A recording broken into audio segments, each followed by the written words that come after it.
దేవునికి స్తోత్రములు. మీ అందరికీ నా వందనములు. ఈరోజు దేవుని వాగ్దానము. నేను నిన్ను బలపరుతును, నీకు సహాయం చేయువాడును నేనే. యెషయా గ్రంథము 41వ అధ్యాయం 10వ వచనం.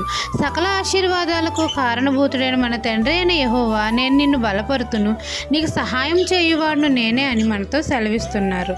మన అందరి బలహీన సమయంలో తండ్రి మనకు బలము అనుగ్రహిస్తాడు. మనం అందరము పరిశుద్ధుడైన మన తండ్రి నామాన్ని కలిగి ఉండాలి. ఆయన శక్తిని, ఆయన బలమును మనం పొందుకోవాలి.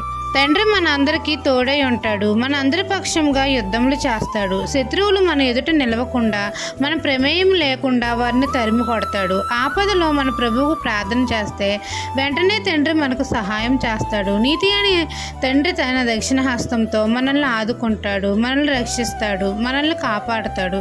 మనం అందరం పాటలతో ప్రార్థిస్తే సాతాను బంధకాలు తెగిపోతాయి. మనం అందరం ఎటువంటి పరిస్థితుల్లో ఉన్నా తండ్రికి ప్రార్థించిన వెంటనే తండ్రి మనల్ని బలపరిచి మనకు సహాయం చేస్తాడు. ఈ దిన వాగ్దానం మీ నా జీవితంలో నెరవేరాలని కోరుకుంటూ దేవుని సువార్త పరిచర్యలో మీ సహోదరి. ఆమెన్.